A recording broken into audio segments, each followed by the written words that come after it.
जन दोस्तों, वंदे मातरम। दिल्ली की धड़कन, लाल किले की छांव में छिपी शांति एक पल में मौत के धमाके से कांप उठी। 10 नवंबर की शाम को दोस्तों हुई इस बर्बर घटना ने 10 जिंदगियों को ले लिया और 2 दर्जन से अधिक लोगों को घायल कर दिया।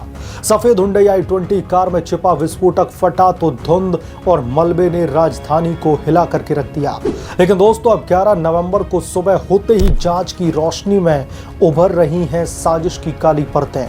जम्मू कश्मीर से लेकर के हरियाणा के फरीदाबाद तक फैला एक व्हाइट कॉलर टेरर नेटवर्क, जहां पर डॉक्टर जैसे पढ़े लिखे लोग बम बनाते हैं। गिरफ्तारियां हो रही हैं, इंटेरोगेशन तेज हो रही है और अब सवाल उठ रहे हैं कि क्या डॉक्टर मोहम्मद उमर ही इस ब्लास्ट का मास्टरमाइंड था या फिर उसको भी कोई चलाने का काम कर रहा था।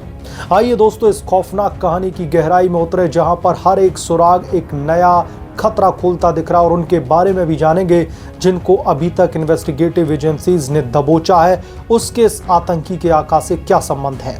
जांच की शुरुआत होते ही दिल्ली की पुलिस, स्पेशल सेल, एनआईए और जम्मू कश्मीर पुलिस ने संयुक्त अभियान चलाना शुरू कर दिया है और अभी तक कम से कम 4 प्रमुख गिरफ्तारियां हो चुकी हैं जो फरीदाबाद के टेरर मॉड्यूल से जुड़ी हैं। सबसे पहले दोस्तों, फरीदाबाद से डॉक्टर मुजम्मिल शकील और डॉक्टर आदिल राथर को गिरफ्तार किया गया है। ये दोनों कश्मीरी मूल के डॉक्टर थे जिनके पास से 2900 किलोग्राम विस्फोटक बनाने वाली सामग्री जब्त हुई है। कहने के लिए ये डॉक्टर, लेकिन जल्लाद से कम नहीं। इसके बाद में पुलवामा से डॉक्टर सज्जाद अहमद को हिरासत में लिया गया है, जो उमर का बेहद ही करीबी दोस्त बताया जाता है। सबसे ताजा गिरफ्तारी दोस्तों उमर के परिवार से हुई है। उसकी मां और भाई को दिल्ली की पुलिस ने पूछताछ के लिए हिरासत में लिया है। इसके अलावा 3 अन्य कश्मीरी डॉक्टर्स पर नजर रखी जा रही है जिनके नाम जांच में सामने आए हैं। कुल मिलाकर के 4 संदिग्धों की गिरफ्तारी हुई और होटल से लेकर के घरों में सर्च ऑपरेशन जारी है। एनआईए अब केस लेने की तैयारी में है, जो इस नेटवर्क को और भी ज्यादा गहराई से खंगालेगी। जांच एजेंसियों के मुताबिक दोस्तों ये ब्लास्ट एक सुनियोजित फिदायनी यानी कि आत्मघाती हमला था जो घबराहट में अंजाम दिया गया। डॉक्टर मोहम्मद उमर, जो कार का मालिक था, फरीदाबाद मॉड्यूल के सदस्यों की गिरफ्तारी की खबर सुनकर के घबरा गया था। उसको लग रहा था कि अब शायद उसकी भी गिरफ्तारी हो जाएगी, तो शायद जो टाइम फिक्स किया गया था उससे पहले ही उसने ये ब्लास्ट किया। हो सकता है जगह कोई और टारगेट हो। सीसीटीवी फुटेजेस में दिखा कि ब्लास्ट से ठीक पहले उमर ही कार चला रहा था। कार में आरडीएक्स और अमोनिया नाइट्रेट से बने आईईडी भरे गए थे, जो साल 2019 के पुलवामा ब्लास्ट जैसा पैटर्न दिखाते हैं। उमर ने फरीदाबाद से दिल्ली आते हुए कार को लाल किले के पास में पार्क किया। शायद बड़े प्लान का यह हिस्सा था, लेकिन गिरफ्तारियों की अफरा तफरी में उसने खुद ही डिटोनेटर को दबा दिया। फॉरेंसिक रिपोर्ट्स में ब्लास्ट साइट पर मिले मानव अवशेष उमर के ही होने की पुष्टि कर रही है। यह स्लीपर सेल का हिस्सा था जहां पर पढ़े लिखे लोग लो प्रोफाइल करते हुए हाई इंपैक्ट अटैक प्लान करते हैं। गिरफ्तार संदिग्धों से दोस्तों दिल्ली की स्पेशल सेल और एनआईए की टीमें रात दिन पूछताछ कर रही हैं। मुख्य सवाल यह है कि ब्लास्ट का फाइनेंशियल ट्रेल क्या था, कहां से इस पूरे के पूरे प्लान को फंडिंग दी गई, कौन इनके आका है जो इनको पैसा पहुंचा रहे हैं, क्या इनका पाकिस्तान से भी कोई कनेक्शन है।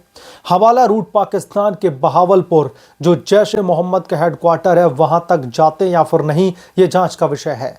डॉक्टर मुजम्मिल और डॉक्टर आदिल से विस्फोट की सप्लाई चेन के बारे में इंटेरोगेशन की जा रही है। ये कहां से आया और 2900 केजी का स्टॉक कहां से उन्होंने ये सब कुछ इकट्ठा कर लिया।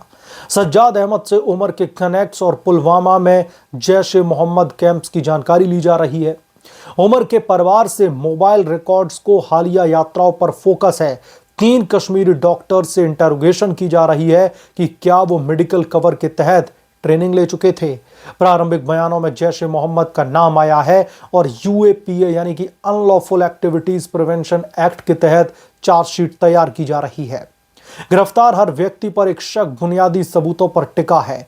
डॉक्टर मुजम्मिल शकील और डॉक्टर आदिल राथर पर फरीदाबाद रेड से बरामद विस्फोटक ने शक को गहरा दिया है।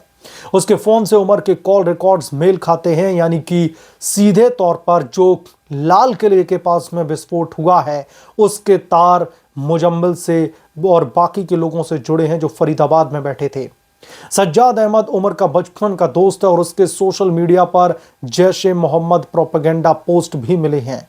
उमर के मां भाई पर शक था, इसलिए क्योंकि उनके घर से संदिग्ध दस्तावेज भी बरामद हुए हैं जो हवाला ट्रांजैक्शन को दिखाते हैं।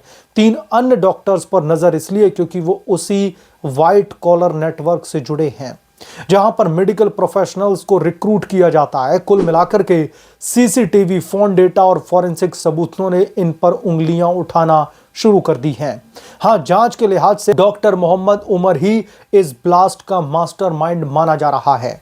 पुलवामा का रहने वाला ये 35 वर्षीय डॉक्टर कभी सम्मानित मेडिकल प्रोफेशनल था, लेकिन जैश-ए-मोहम्मद के चंगुल में आकर के उसने कैसे भारत के खिलाफ में, देश की राजधानी के खिलाफ में इतनी बड़ी साजिश को अंजाम दे दिया। फरीदाबाद मॉड्यूल का कोऑर्डिनेटर होने के सबूत मिले हैं। वो विस्फोटक सप्लाई करता था और बड़े अटैक का प्लान कर रहा था। घबराहट से फिदायनी बनकर के खुद ही उसने ब्लास्ट करना, उसको ऐसा लगा कि अब आखिरी चाल है, यही एक आखिरी मौका बचा है, यही कर दीजिए। लेकिन एनआईए मानती है कि वो साजिश का सरदार था। अगर जीवित होता तो वो मुख्य आरोपी होता।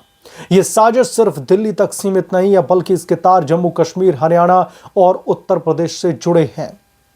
जेके का पुलवामा यानी कि जम्मू कश्मीर का पुलवामा, अनंतनाग जैश-ए-मोहम्मद का गढ़ रहा है, जहां पर उमर ने ट्रेनिंग ली है। गिरफ्तार डॉक्टर्स का बैकग्राउंड भी कश्मीर से है और वहां से विस्फोटक दिल्ली पहुंचाए गए। हरियाणा का फरीदाबाद हब था, जहां पर 2900 किलो सामग्री जब्त की गई जो आईईडी बनाने के लिए लाई गई थी। उमर फरीदाबाद से भागा और दिल्ली पहुंचा। यूपी का सहारनपुर लिंक भी उभरा यहां से, और यहां से हवाला फंडिंग और रिक्रूटमेंट होता था।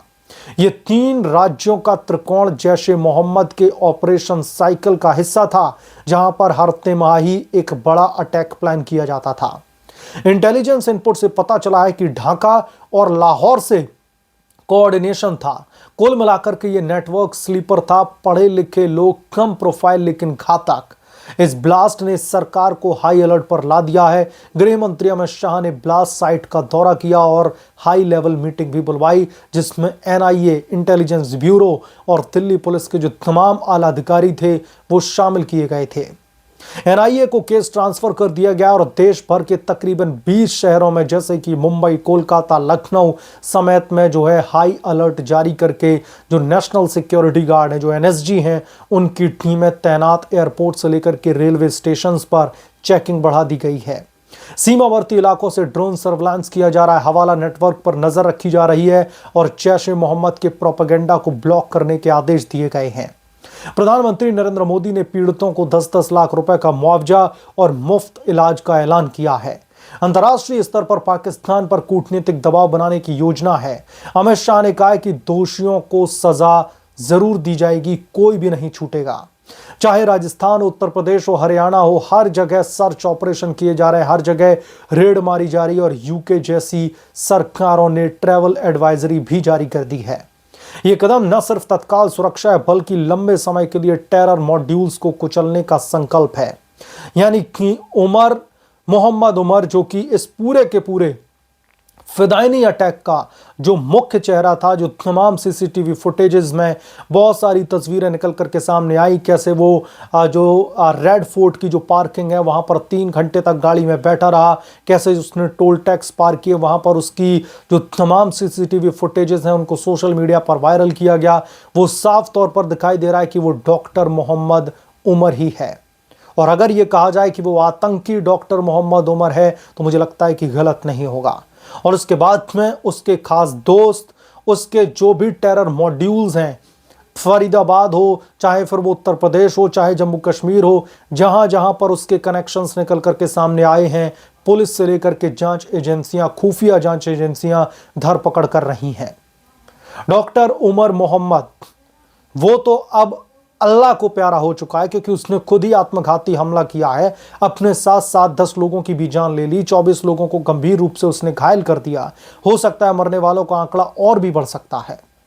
लेकिन जो भी उसके करीबी हैं, जिनकी गिरफ्तारियां की जा चुकी हैं, अब उनकी चूड़ियां टाइट करके तमाम चीज़ें उगलवाने की कोशिश की जा रही है और अब देखना होगा कि क्या ये लोग ऐसा कुछ उगलते हैं जिसके कनेक्शंस पाकिस्तान से निकलते हैं, और जो आतंकी उमर जिसने फिदाइनी अटैक किया है, क्या उसको लेकर भी कुछ ऐसा ये फैसला, सो माफ़ी चाहूँगा, कुछ ऐसा खुलासा करते हैं जिससे इन्वेस्टिगेटिव एजेंसीज को इस केस में जो है कहीं ना कहीं मदद साबित होगी।